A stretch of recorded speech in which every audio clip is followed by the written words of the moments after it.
अस्सलामुअलैकुम दोस्तों, मेरा नाम अतिका मलिक है और एक बार फिर से आप सबका खुशामदीद है आपके अपने यूट्यूब चैनल आओ सीखें विद अतिका पे।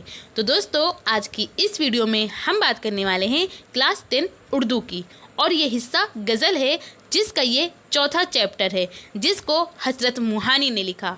इन्हीं का सबसे पहला शेर है कि रोशन जमाल यार से है अंजुमन तमाम, दहका हुआ है आतिशे गुल से चमन तमाम।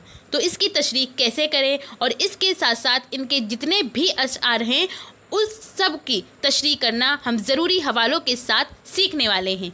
और जो मिसरा, शेर, रदीफ़, काफ़िया, मुतला, मुक्ता ये किसे कहते हैं ये भी इसी वीडियो में डिस्कस करने वाले हैं।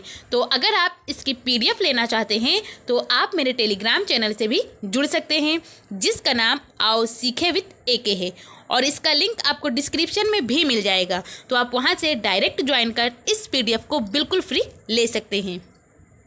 आई होप आपको ये चीज़ें पसंद आए और आपके लिए ये वीडियो यूज़फुल हो।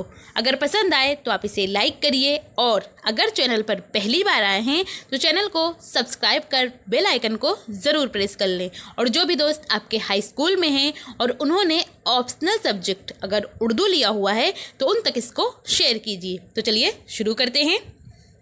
हसरत मुहानी, इनकी फ़ोटो भी मैंने इसी में ऐड कर दी ताकि आपको पता चले कि जो हसरत मुहानी हैं वो दिखते कैसे थे। तो इनका सबसे पहला शेर है कि रोशन जमाल यार से है अंजुमन तमाम, दहका हुआ है आतिशे गुल से चमन तमाम। तो तमाम जिस शेर के लास्ट में आए तो आप उसको याद रखिए कि इसको लिखने वाले कौन हैं। इसको लिखने वाले हसरत मुहानी हैं।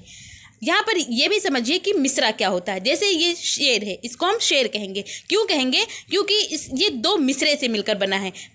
ये पहली लाइन को पहला मिसरा बोलते हैं। ये कोई सा भी हो सकता है, ये पहला ऊपर वाला या नीचे वाला कोई सी भी एक लाइन जिसको हम क्या बोलेंगे? मिसरा बोलेंगे। क्या बोलेंगे? मिसरा बोलेंगे। और जब दो मिसरा आपस में मिलते हैं तो उसको हम क्या कहते हैं? तब हम उसको कहते हैं शेर। क्या बोलते हैं? शेर। तो ये हुआ पहला शेर। और यहाँ पर ये भी याद रखिए, एक और चीज़ आपको मैं बताऊँ कि यहाँ पर जो तमाम आया है लास्ट में, यहाँ पर तमाम और फिर यहाँ पर, यानी जो चीज़ एक ही चीज़ बार बार आए तो उसको, और वो एक जैसी हो यानी सेम हो और बार बार आए, ऊपर वाली लाइन में और नीचे वाली लाइन दोनों में आए तो इसको हम रदीफ़ बोलते हैं। क्या बोलते हैं? रदीफ़ कहते हैं।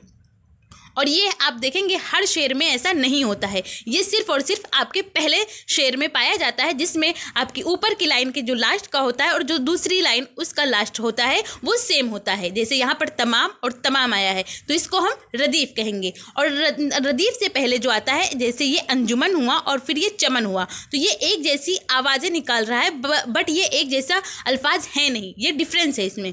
तो इसको हम क्या बोलते हैं? इसको हम कहते हैं काफ़िया। क्या कहते हैं? काफ़िया। ये बहुत इंपॉर्टेंट चीज़ है, आप इसको अच्छे से समझ लीजिए। तो यहाँ पर ये जो लास्ट का है इसको हम क्या बोलेंगे? इसको हम रदीफ़ कहेंगे। और ये जो रदीफ़ से जो पहले आता है इसको हम काफ़िया कहते हैं।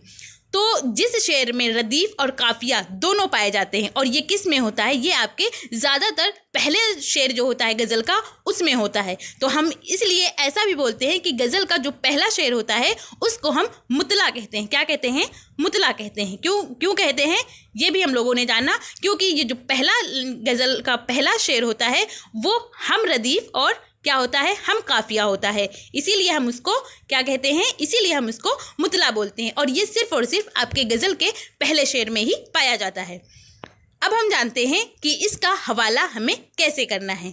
तो हवाला आप लिखिए कि ये शेर हमारी उर्दू की नई किताब से अखज़ किया गया है, यानी लिया गया है, जिसके शायर हसरत मुहानी हैं। इसके बाद फिर आप तशरीह करिए, और ये हवाला आप याद रखिए तमाम से। किससे? तमाम से। अगर किसी भी शेर के लास्ट में आपको तमाम दिखे तो आप उसको पूरा पढ़ने की, याद रखने की ज़रूरत नहीं है, सिर्फ लास्ट का देखें और बताइए कि इसको हसरत मुहानी ने लिखा है। तो आप इसका हवाला कोई भी शेर दिया जाए और आपसे अगर पूछा जाए कि इसका हवाला करिए तो आप यही हवाला लिखिए।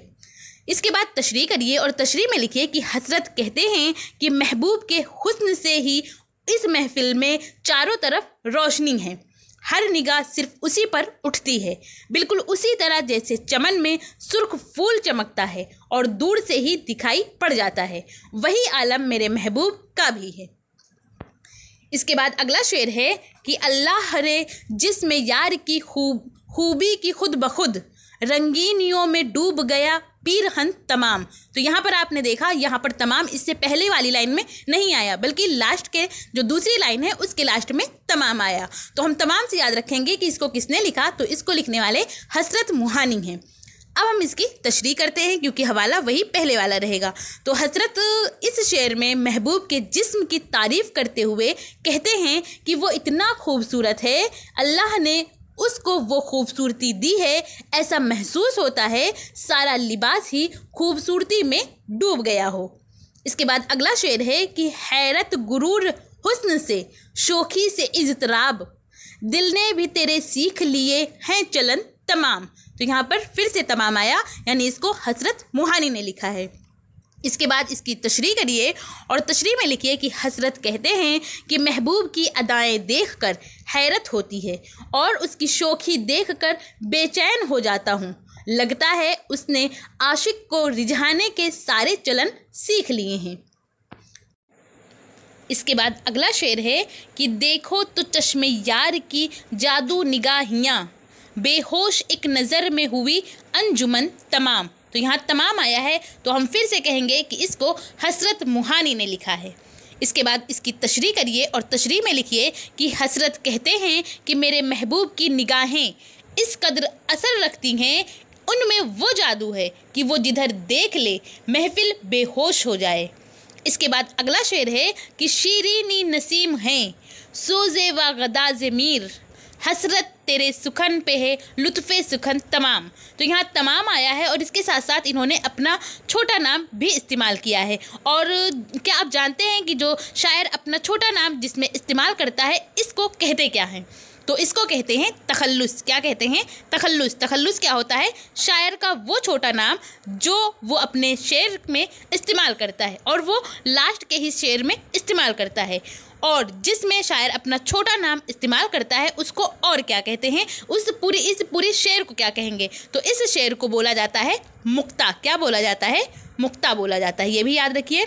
मुतला क्या होता है? मुतला गज़ल की पहली लाइन होती है, पहला शेर होता है, लाइन नहीं, लाइन तो मिसरा हुआ। गज़ल की पहला शेर जो होता है उसको मुतला बोलते हैं। क्या बोलते हैं? मुतला कहते हैं। और जो गज़ल का लास्ट वाली गज़ल की लास्ट का जो शेर होता है उसको मुक्ता बोलते हैं। यहाँ से ये भी चीज़ आप अच्छे से याद रखिए कि मुतला और मुक्ता होता क्या है। इसके बाद अब हम इसकी तशरीह करते हैं।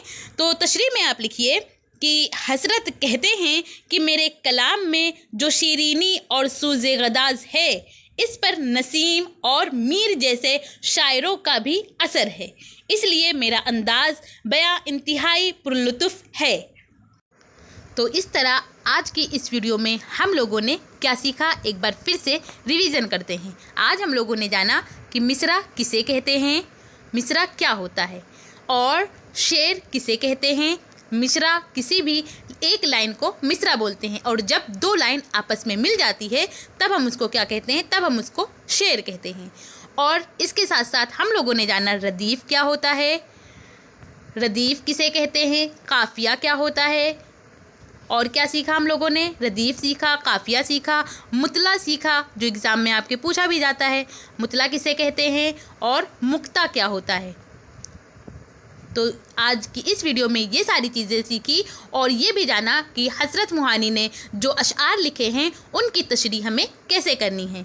तो अगर आप इसकी PDF लेना चाहते हैं तो आप मेरे टेलीग्राम चैनल से भी जुड़ सकते हैं जिसका नाम आओ सीखें विद AK है, और इसका लिंक आपको डिस्क्रिप्शन में भी मिल जाएगा। तो आप वहां से डायरेक्ट ज्वाइन कर इस PDF को बिल्कुल फ्री ले सकते हैं। आई होप आपको ये चीज़ें पसंद आई हो और आपके लिए ये वीडियो यूज़फुल हो। अगर पसंद आई हो तो आप इसे लाइक करिए, और अगर चैनल पर पहली बार आए हैं तो चैनल को सब्सक्राइब कर बेल आइकन को ज़रूर प्रेस कर लें। और जो भी दोस्त आपके हाई स्कूल में हैं और उन्होंने ऑप्शनल सब्जेक्ट अगर उर्दू लिया हुआ है तो उन तक इसको शेयर कीजिए। और आपको ये वीडियो कैसी लगी अपना फीडबैक हमें कमेंट के ज़रिए ज़रूर बताइए। Thank you. हमेशा खुश रहिए।